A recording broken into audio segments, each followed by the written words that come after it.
Welcome back to Tarot by the Bay. I'm David. All right, this is going to be a reading on Katie Britt. I did not watch her State of the Union rebuttal. It would be no, can't do it. I've seen clips of it, and when you've got somebody talking and their voice is quavering and quaking like they're just on the verge of hysterics and crying, I don't want to hear it. And the voice I'm talking about is, I really can't believe that he would do such a thing. You know, it's just like, can you talk normally? Can you talk factually?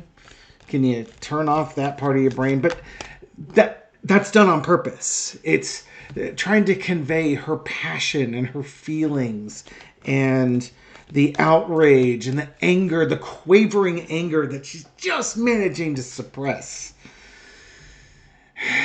And they put her in a kitchen because I think they wanted to have the optics of, you know, she's a mom just like you and me, except I'm not a mom.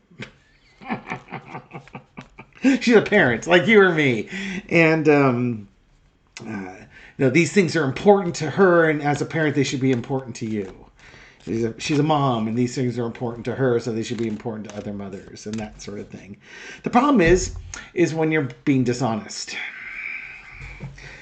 In my community page, I have a link up to a TikTok video that was put up by a journalist, Jonathan Katz, I believe his name was, and he broke down her her story that she was telling about a young Mexican woman who was sex trafficked at the age of 12.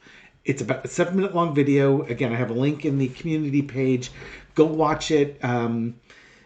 Watch it, come back and watch this video at that point, because he's going to give you a lot of the background, a lot of the stuff I'm talking about here. I mean, you can watch this video first and hear the reading, but then hear his. But a lot of the stuff I'm going to talk about is based on his digging into the facts behind this woman's testimony.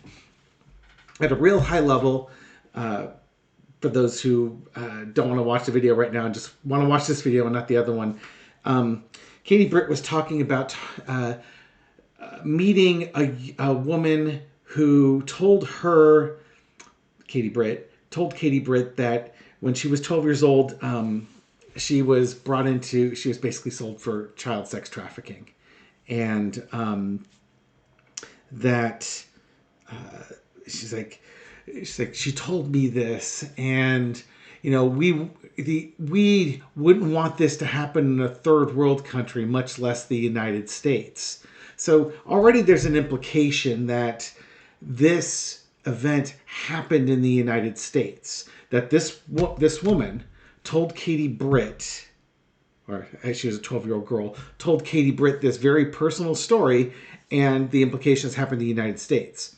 Now, in fact, this, and then you know, basically was criticizing the border crisis in Biden, and that's leading to child sex trafficking. Problem is, this girl, when she was 12, this happened in somewhere between 2004 and 2008, when George W. Bush was the president. It didn't happen at the border. It happened well into Mexico. And this woman testified in front of Congress in like 2015 or so to tell her story of the child sex trafficking that she had endured, and is an activist against child sex trafficking. And when Katie Britt heard this story, it was part of a panel discussion where she was on a panel with Marsha Blackburn and a couple other women, and this young woman who's probably now in her mid to late 20s. And this woman who's in her mid to late 20s, so last name I believe is Jacinto, or Jacinto Romero, relayed this story of what happened to her in the mid-aughts. So there's just a lot of insincerity. Katie Britt says, she told me. You should say she told us, because it wasn't talking to you. It was talking to the whole table. It was talking to the whole room, a collective. So there's your first clue about honesty and dishonesty. Talking to me versus talking to us. Proper way would be saying talking to us. But that doesn't make it as personal. So it's hard to tap into the emotions, like, you know, when she's quavering with her voice, It's because of your personal outrage. Well, it's more personal if it's two people talking versus a group lecture. The second is that at no time did she say when the event happened or where the event happened, other than to imply that we wouldn't want it to happen in a third world country, and we sure as heck don't want it to happen in the United States. The problem is, it did happen in a third world country, and it's obvious it happened in a third world country, so why not just say that? This happened in a third world country, we don't want it to happen there, and we don't want it to happen here. By leaving out the third world country part and saying we wouldn't want that to happen in a third world country, it implies it happened in the United States. And then, again, blaming Biden's policies. When this happened, Biden wasn't in charge. That was George W. Bush. And didn't even happen in this country anyways. So it's just a way to try and outrage people to get your message across that we need border reform. Yet the House of Representatives, led by Mike Johnson, refused to take up a comprehensive immigration policy border reform that was passed by the Senate. Bipartisan bill passed in the Senate that has given the Republicans everything they've wanted in border reform and immigration reform for the last 20 or 30 years. How do you talk out of both sides of your mouth at the same time? It's an amazing feat. So we have lying by omission, lying by implication, and just general hypocrisy. Why is it that it seems like one political party is just, they've taken a master's course in lying, projection, obfuscation, gaslighting, and propaganda. And I'm not saying the Democrats can't do that, because they absolutely can.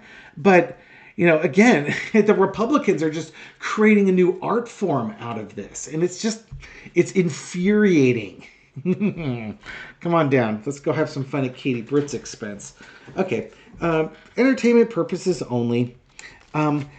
Give me a personality background on Katie Britt. I want to know a little bit about this woman before I do this reading. So what can you tell me about her and what's kind of going on in her life right now? Okay. Again, entertainment purposes only. Let's see if we can understand Katie Britt, and then we can then dive into her messaging and take it from there. Katie Britt. She's somebody who likes to take action and take on things, but she likes to take things on where she's got a position advantage. She doesn't want to be the underdog. She wants to be the favorite on things. So it's like she'll attack issues, but she'll attack issues that are easy to solve or easy to resolve, even if there's many of them. That's kind of the vibe that you get from her. I want to attack child sex trafficking. Well, you know what? That's not a real controversial stance. Not who's gonna, this side of Epstein and his cronies. Who's gonna jump on the side and say I'm for child sex trafficking? It's that kind of thing. It's one of those items that we should all agree on. What's been her challenge throughout her lifetime? Planning, seeing what the next thing to do is. So she likes the action and taking a stance and fighting things off. The problem is she's almost like somebody who needs to be told what to do next. She doesn't do it on her own volition. Somebody else has come up with the volition, and then they employ her on it. So, and that's not a crime. A lot of people aren't necessarily thinkers or idea generators or something along those lines. An idea starts and like, you know what, that's a great idea. I'll jump on it. I'll freely admit I could fall into that category quite easily. I don't really come up with many original thoughts of my own, but when a thought comes in that resonates with me, it's like, yeah, I'm on board. How can I help? And so think of it that. She's more not a leader. She's more of a follower than a leader. But the problem is she's in a leadership position. So then the question is, who is she following? Okay, kind of following on that one. All right. In the past, heartbreak, betrayals, disappointments. She gets her feelings hurt. Relationships maybe don't work out for her. Things don't always work out for her.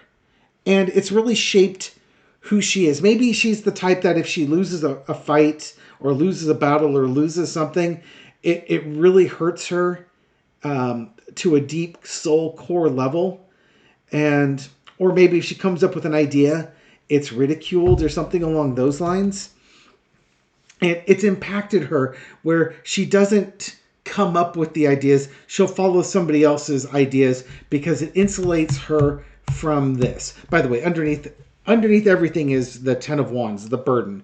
Trying to stay on top. How would you describe somebody who likes fighting? It can be a lot of work. It can be really tiring. Because there's so much work that needs to be done. And you can't do it all on your own. Maybe that's part of another one of her problems is maybe she likes to be doing things on her own. And she needs a team to help her along. But there's a lot of hard work and a lot of exhaustion that sort of goes with this. Now these, mind you, wands are about action, but it's also a bit about passion. Them and cups can be about passion too. So it's fire energy. It's trying to get your passions up, finding things to be passionate about. But too much passion leads to exhaustion. So you've got to be very directed with your passions.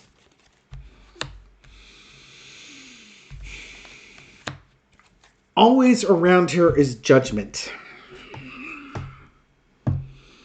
Judgment for what she does, judgment for her actions. Maybe she's a very judgmental person herself. Does she worry about what others are thinking about her, or is she judging other people around her? They sometimes go hand in hand, right? Because if you're worried about people judging you for your actions, if you become extra judgy yourself, it's like getting the first strike in or the first blow in. If you think somebody's going to judge you, you lash out at them and put them on the defensive so they can't come at you with what you were afraid they were going to judge you for. So it's kind of like not passive aggressive, but it's an aggressiveness to protect yourself from criticism. I think she is really, really harshly impacted by criticism, and she avoids it. It may be one of the ways that. Yes. Yeah. I have a cat coming to visit me. What? I'm recording. Yeah, doesn't matter to you, huh? Well, you'll probably see something black and fuzzy jump onto this spread soon enough. She's concerned about judgment and probably others judging her. And here comes the cat. Stop scratching my table. You naughty boy. He's coming up. He wants attention big time. All right. The overarching energy is temperance. Temperance is a slow process. It's a detoxification. It's calming the energies down. In some ways, it's like trying to find a common ground and blend things together. I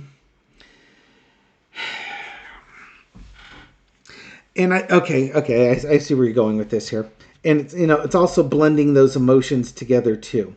So when she's in the kitchen discussing, he's not going to jump up here at the food bag. She's in the kitchen talking about the things she wants to fight. She's casting judgment on the Biden administration because they're not doing the things that she wants them to do. And so she tries to cast judgment on them and, says things that aren't really true. They're toxic. It's the antithesis of temperance is toxicity. But we're talking about her personality. We'll get to the Biden thing in a moment. Her personality, she might be a somewhat toxic person. She might try to blend things to find a neutral ground. But if you're judging people and you're judging people because you're afraid of being hurt. These are toxic things to think about. So the potion that you blend up here is going to have some toxicity to it. Even if you're trying to find common ground, you're not finding common ground in something non-toxic. You're finding common ground with toxicity. So she's going the opposite way she's supposed to be going. And it's because of the fear of criticism and how easily hurt she seems to be. So she, instead of,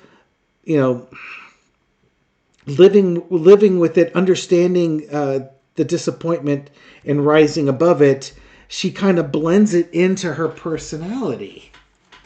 That's sad. Lesson to be learned.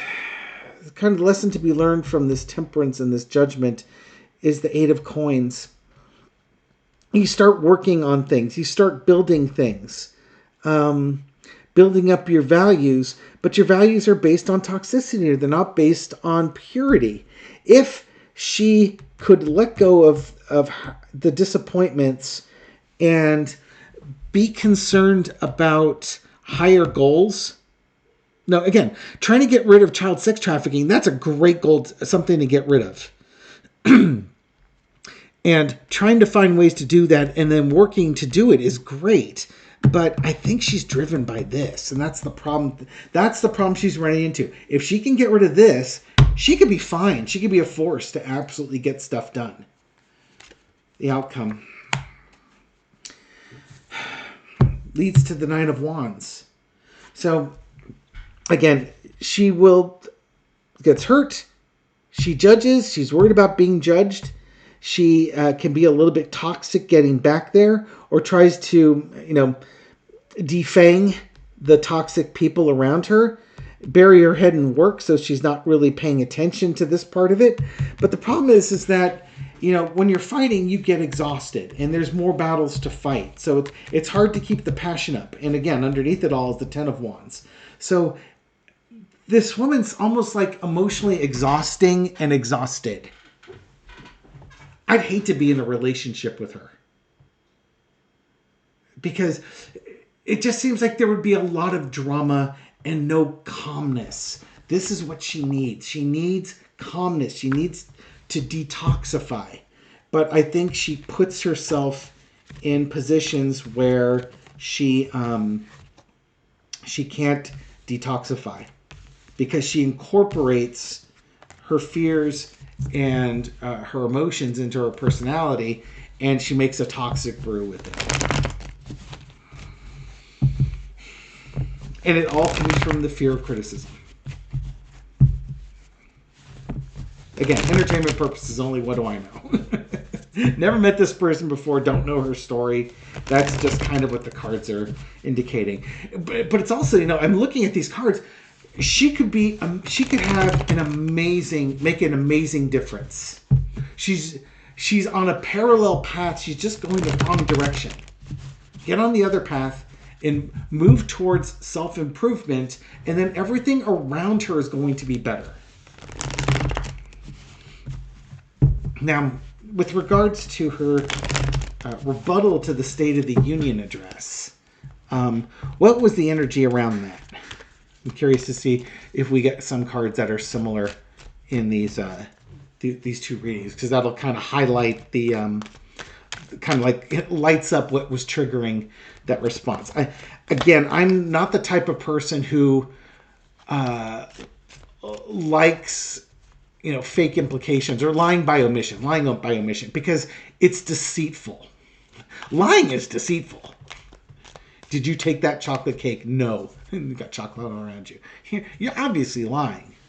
But it's like, I saw this other person take it. You got the chocolate around your mouth. You say, not only did I not do it, but I saw that person over there take it. So not only are you lying, as shown by the chocolate around your mouth, but now you're trying to blame somebody else and get somebody else in trouble so that you don't. That's worse. Or you say, I know, but I think I know who did. I think I know who did. Yeah. Not a good analogy. Anyways. It's not before I get cards on chocolate cake. What was the energy around Katie Britt at the State of the Union? Why was she basically implying things during the State of the Union? When you just talk to me instead of talk to us, we wouldn't tolerate that in a third world country, even though it happened in a third world country, and we wouldn't tolerate. And so why should we tolerate it in the U.S.? Implying it's in the U.S., implying that, and then attacking Biden on that one. What's the energy around that? She's trying to bring home that happy message that the Republicans are trying to send out, that life is better under them. They're the party of family values and families and things along those lines. And therefore, the implication is that the Democrats, if the Republicans are the party for happiness and joy and family values and everything like that, the implication is in their messaging is that the Democrats are the exact opposite. They're the home wreckers. They're the ones that want children sex trafficked. That type of thing. That if for some reason the Republicans, and I think this is one of the reasons why there's so much passion with the GOP supporters, the MAGA supporters and such, is that the Republicans have been messaging that the Democrats are the exact opposite of them. So, and you don't even have to say anything more than that. It's like, we're the party for supporting traditional families. We're the party for protecting your children, which means that Democrats are the party against traditional families and against protecting children. So that's why you have these really passionate Republicans who just loathe and hate all Democrats because they're a bunch of baby-killing, blue-haired activists that are trying to destroy the United States and everything that's good about it. Because they believe the messaging that the Democrats are the exact opposite of Republicans. And the exact opposite really is the Republicans, generally, their mindset is, what about me? And the Democrats' mindset is, what about them? Okay, so what's the energy around her speech? Again, she was trying to showcase the Republican family values. We're for happy families and, children being with their parents and all the things good in this world, crossed with the strength card. And I think in the strength card, kind of what this is that with these conservative family values comes the Democrats here trying to get the lion to take the medicine, the bitter pills to swallow. This woman's got a bunch of wisdom about her, and she's trying to help this lion. It's just also a question of mastery. She's trying to help this lion take its medicine because this lion is sick, and the medicine will help heal it. Now, the lion doesn't want to take it because it tastes nasty, but the lion doesn't understand that what she's doing is trying to help him. And I think it's the same thing. The Democrats are trying to do stuff to help people, and the Republicans are fighting it. They want to spit it out, or folks that follow Republicans want to spit it out. They don't want, rainbow rights for everybody. They only want it for a marriage between a man and a woman with two, cis kids, that type of thing. They don't want to acknowledge gay people. They don't want to acknowledge this whole spectrum of different beliefs and people in the system in the United States. So there's kind of a weakness here on the Republicans. They have to project strength, that they're fighting for those values. And again, we've got the mom here. The mom with the values on her lap, the family values card. This is the mom or the grandma with the baby on the lap. So she's, again, in the kitchen. The trad wife. In the kitchen, worried about children. We want happy families. We want the United States to be like it was in the 50s. She never says what century of the 50s, but in the 50s. And, we need to band together and show strength because these Democrats are going to force you to think and say things that you don't want to think or say. Now, it's out of decency and respect for other people, but I digress. In the past, we have the King of Pentacles. Again, we're talking about the energy around her speech that she gave in rebuttal of Joe Biden. Pentacles are about health and wealth. I don't think this is a health reading, so this is going to be more of a wealth reading. This could be... She was given something valuable to do, to debate Joe Biden. I don't know who picked her. Somebody picked her. I don't know if it was Trump per se, also, although Trump certainly has a lot to say. I would be really curious who this is, because I think somebody picked her to deliver this message. And again, like a Trump-like character, because he understands the optics. You know, you've got this woman. She's a mom. She's, you got family. She's talking about kids and stuff like that in the kitchen and all these traditional tropes. It's all visuals that they're trying to put out there. And then, okay, and then the situation as she's talking about, she's looking at the stark contrasts between the Democrats and the Republicans, or trying to point out the stark contrasts. And so she'll take the situation, the story that she's weaving, and then she cuts to the sharp message, which is Joe Biden's not protecting our borders. Joe Biden and the Democrats are all about child sex trafficking. And that's not good family values like the Republicans claim they have. So you got a King of Pentacles and a King of Swords here. It's a very, very masculine energy. And again, but the problem is it's lying by omission. It's not true. Because everything she said in the story, there were factual things, but they were misrepresented. To weave a story like this happy story, that doesn't exist. And I don't mean happy that she was sex trafficked, but the happy story that the Republicans are there to stop sex trafficking, and the Democrats will do everything they can to encourage it to keep going. Wondering if this, I was asking what cards are going to come up again. Here we go. Here's the toxic messaging. Working on her emotions, and by not being factual, not being fair, not being honest with the truth, she is concocting a poisonous brew that she is selling to the folks watching the Republican rebuttal to the State of the Union. This is one of her problems. She's gotten very good at taking her fears and making them toxic, and then offering that toxicity for her followers to drink. And that toxicity, in some ways, I was about to say, it's a bitter pill to swallow. This toxic brew tastes oh so good. It's the red Kool-Aid type of event. This tastes good. It feels so good. Again, you think about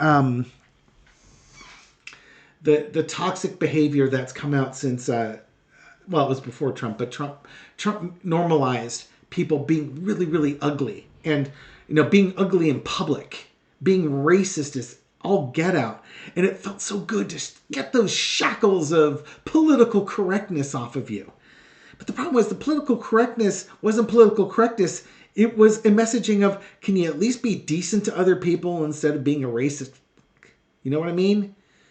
Could you not treat people poorly because of their skin color, the amount of melanin in their skin? But Trump normalized all that anger and that hatred.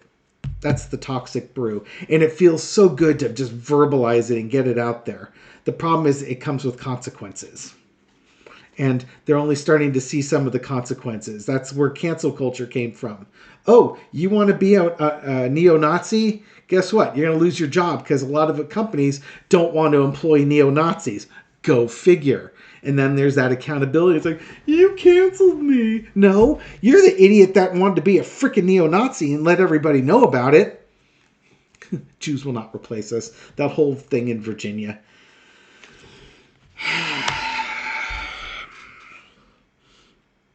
State of the Union speech. The lesson to be learned is the Five of Cups. Everybody, Republicans were disappointed in her messaging. They couldn't believe it because it was unbelievable. Everything she was doing with this toxic brew was unbelievable, and the fact checking is going to come out. Fact checks are going to come out, and they're going to see that she was concocting a story, and not only was it unbelievable, it was cringy. That's why, I said I haven't watched it. I can't watch it. It absolutely causes me physical pain to watch somebody like that. I just want to scream at the camera. I cannot watch it. I've got no tolerance for it. No tolerance for the drama.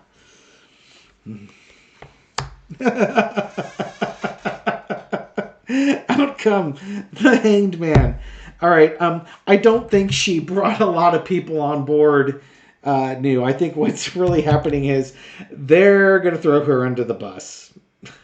The GOP is going to distance themselves from that presentation. It's just, she failed. Her brew failed miserably. Nobody likes it, and they're going to hangman her. They're just going to say, yeah, I don't really buy everything that she says in there. And again, as more information comes out, again, go to my community page if you haven't seen that TikTok. It's about 7 minutes long, but it's really good and informative. If you're to watch that and then you watch the messaging she has, it just undermines her. She comes across as insincere, lying by omission, and it then makes you wonder, if you start throwing out that part of it, you throw out everything she had to talk about. And then the whole Republican message gets undermined because she implies things that didn't happen, and then accuses the administration of stuff that didn't happen, of perpetuating stuff that didn't happen. It gets confusing.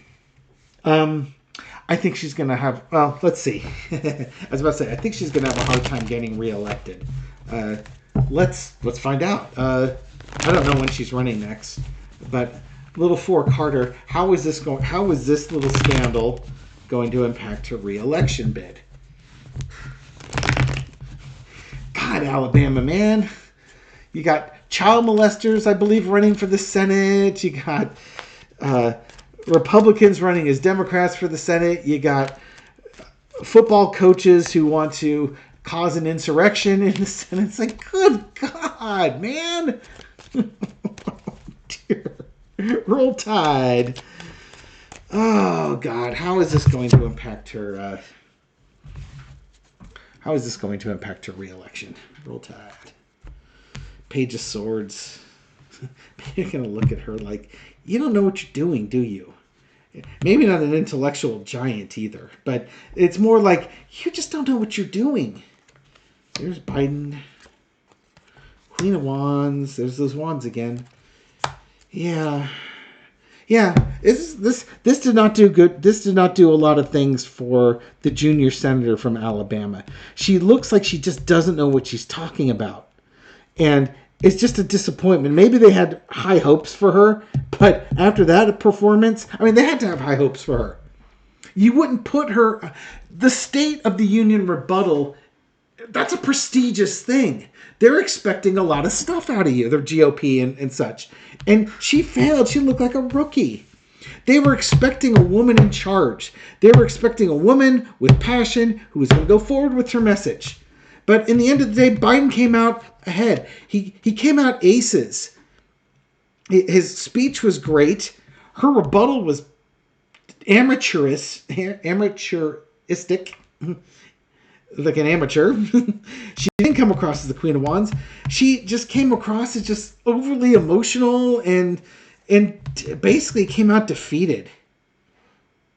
Yeah, it wasn't there. Just a disappointment. This does not bode. That doesn't mean she can't get reelected. But if she was, and I didn't get the star card, but if she was going to be a rising star in politics, she just parked her star at the rest stop for a little bit here. She did herself no favors with this, and I don't expect that she's going to be given any more opportunities like this for a long time, if ever again. She had her chance. She flubbed it. We'll leave it there. This reading's gone on long enough. Thank you very much for watching this video and supporting my channel. I appreciate it. Thank you for your likes, your shares, comments, everything you do to feed the YouTube algorithm so my video makes it up to a wider audience. To folks who just recently discovered the channel, welcome to the channel. I hope you found this reading insightful, and I'll catch you on the next one. Take care.